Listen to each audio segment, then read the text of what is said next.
Okay. Thank you. So I've split this into two parts, and you'll recognise some of the bits if I've taken you for a mental health lecture in the past. But it never does too much harm to, revisit some things to keep them fresh in our minds. So it's partly the children and partly yourselves. So we're going to have a look at children's mental health first. Okay, so some risk factors and statistics, and basically what your responsibilities are as a teacher, and maybe some policies that are around that help inform schools what they should be doing. So to start with, we used to talk about a toxic trio of issues in a family that made a child more vulnerable, but we're much more aware of a breadth of issues now. So toxic trio, you might still read it, but it's not something that we talk about. So we have various risk factors for children. If they are experiencing these things or have experienced these things, they are much more likely to have mental health impacts. And we know that, for example, children who come from disadvantaged backgrounds can have difficulty regulating their emotions for various reasons. And these are some of the other aspects of that. So if they themselves have a long-term physical illness, that can often have emotional impact because you're trying to cope with getting physically well, and that can be quite draining. If they have parents who have mental health problems with substance abuse, or have been in trouble with the law, this can lead to a lack of trust of an adult. That relates back to your attachment theory, and that there will be issues with attachment if these things are happening. If they're experiencing the death of someone close to them, if parents have separated or divorced, if they're experiencing severe bullying from wherever that might come, whether it's in school, outside school, in the family, or if they're experiencing physical or sexual abuse. Poverty or homelessness can obviously lead to distress and potential depression, and they might be experiencing discrimination. Their family may be discriminated against within a local community, or they may be experiencing it in school.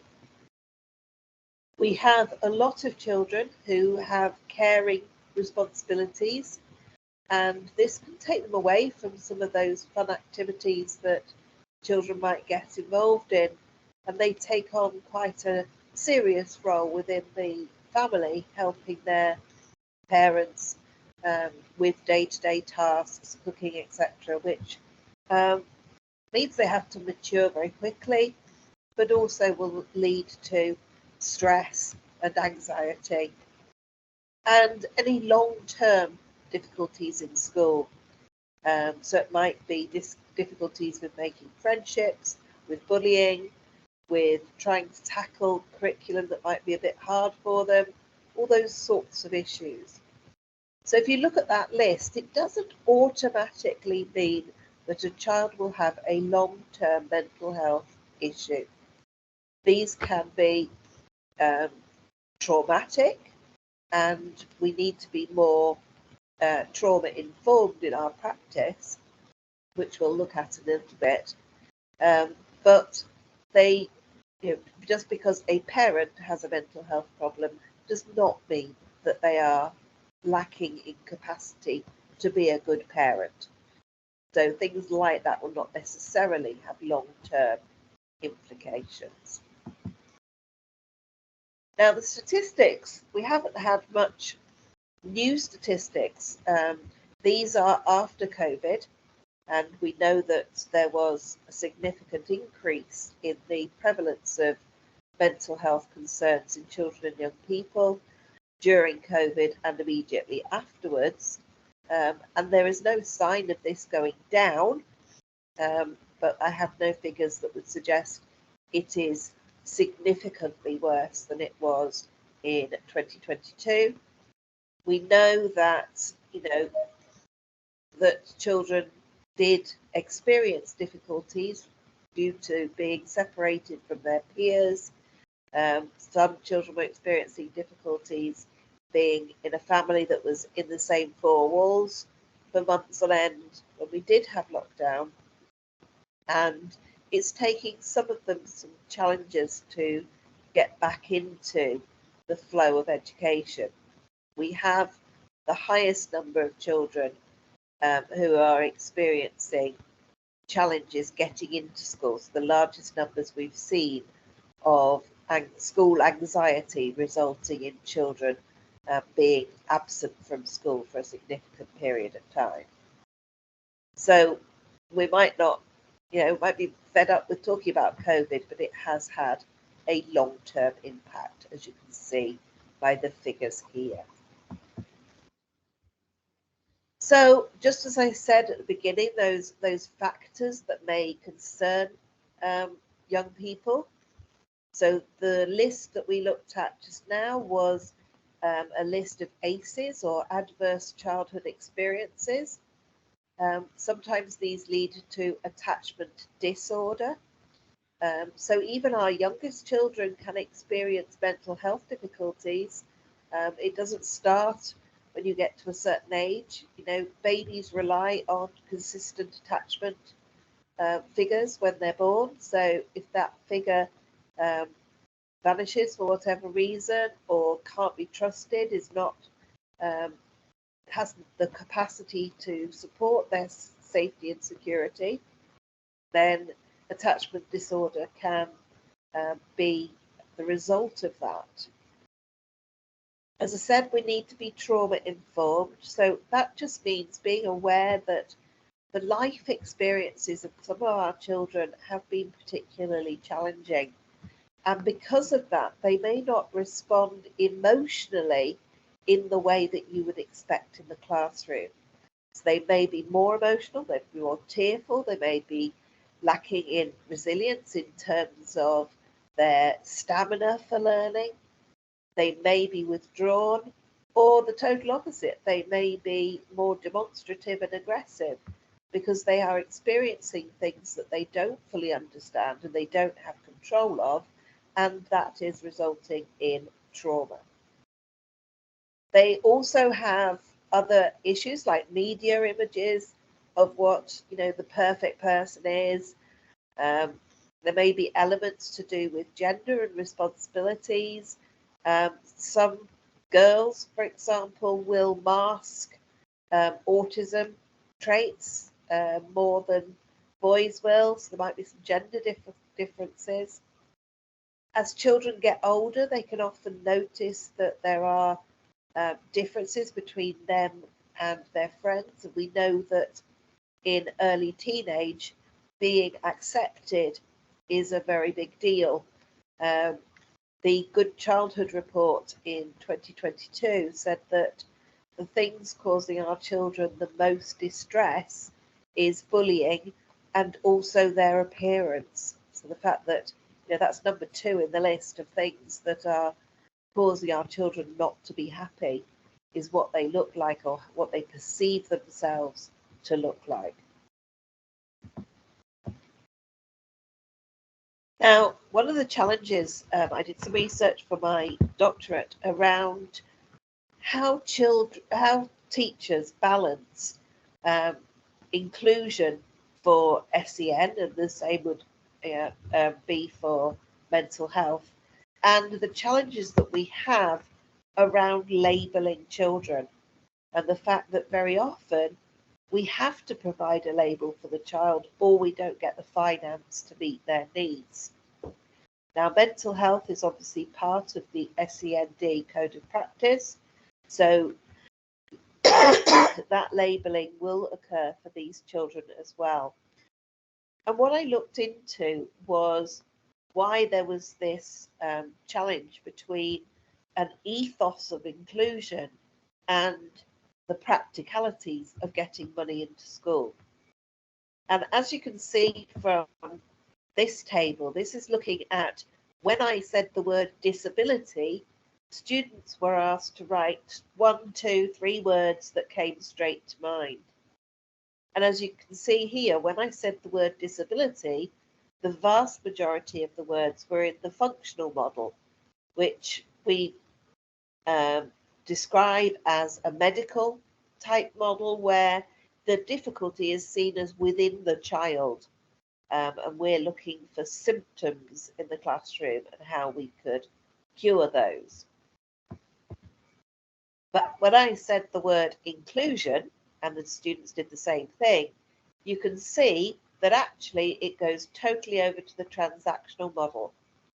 So we can see that, these were students who were studying a module very much like the second year professional studies module that was all about SEN and inclusion. And, these students were being taught in university that we try and work from a transactional model, but when they went into school, they experienced the functional model, the model that said, these are the symptoms and these are the cures, and we've got to label the child because otherwise we don't get the finance. We are still using DSM-5 as the tool for defining mental health, and as you can see there, there's quite a few disorders that a young person may be diagnosed with. Depression and anxiety are the most diagnosed conditions in children and young people as they are in adults. But there can be children who experience other disorders, for example, gender dysphoria, obsessive compulsive, personality disorders can begin to develop by the time a child is into their teenage years. Eating disorders can, children very often, if they feel like they're out of control, generally will try and control their eating because that is something that they can control. We can't force them to eat. So sometimes that is the one thing that they will control, and it leads to longer term issues. So why do we have some challenges working with young people? Well, they don't necessarily have the language to tell us how they're feeling, and we need to find ways to enable them to describe their feelings, whether that's by using images of smiles and anger faces or whatever, or things such as a color wheel, so they'll be able to point to the color that identifies how they feel. But any tools that we can use to give children some emotional literacy are very important. It's very difficult for us as teachers to assess need, and we are not diagnosticians, and we should not make our own judgments about what a child has in terms of a potential condition, but we can identify things that they are struggling with. So it might be that they are struggling with their emotions, and struggling with friendships, maybe struggling with coming into school or going home again. We can identify those sorts of things, and we would work with parents to try and understand those needs better. We need to consider child development. Children aren't necessarily ready to consider their emotional, personal and social development. And children do develop at different ages. So we've got to think about, is this a period of time such as nursery or reception when children wouldn't be expected to have emotional literacy? They are only beginning to understand themselves, let alone other people and their impact on them. Children have a lack of independence, so some of what they do is dictated by adults, so we don't necessarily see what they would do for themselves. And some of the suggestions we might make might be difficult for a family to take on board. So, for example, a homeschool diary for a child who is experiencing anxiety could be very useful if the teacher's prepared to say how the child did during the day, but it might be difficult for parents to respond to that, maybe through issues with language, maybe through not wanting to identify negative things for their children. And basically, if you adopt some of these skills, if you're warm with children, you're open, you accept what they say, they're far more likely to trust you and give you the information that they can about how they are feeling. And if they build a strong relationship with you, which I'm sure your children are in your classes, then they will trust you and talk to you. And you can actually make a strong impact on their emotional well-being. So just a bit of a reminder. So in an average class, 7 are likely to either be being bullied or have been bullied. 6 may be self-harming, and very young children can self-harm as well as older children. And 1 may have experienced the death of a parent. So overall, you've got complex classrooms already in terms of ethnicity, ability, all of the other areas, SEND.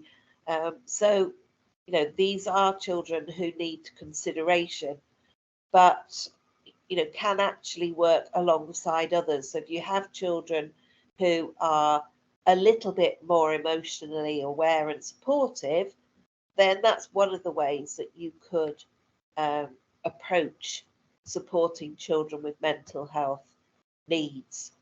So again, a buddy system that sees them through the classroom experience as well as the playground is particularly useful. I have a link which I will put in the chat to some resources that are extremely good. So they're social and emotional learning resources, and there is also fundraising ideas as well as part of the package. So I'll put that in the chat for you to have a look at. But these are some of the things that are inside it, some advice and tips that you can address with the children. Some really good practical advice. Okay, and then just thinking about your mental health, we know that more than half of British teachers have a diagnosed mental health problem. We also know that obviously it is a challenging, sometimes very stressful career. But one of the things that I discovered when I did my research was that ECTs, or NQTs as they were then, very often felt like they couldn't talk to a senior leader about their mental health because they thought they would be judged for it. And my message to you is it isn't uncommon. Just look at these statistics. And actually, your school cannot do reasonable adjustments if you don't tell them what you are experiencing. So I would strongly urge you to do that if you or if you know that a colleague is experiencing some difficulties. And I'll just leave some of the ideas that you might want to take on board in terms of, you know, consider that you're coping with all of these things on top of a good career, and there are people out there who can help you manage your work-life balance or your time management or whatever it is that causes you the most stress. That's me, Louise.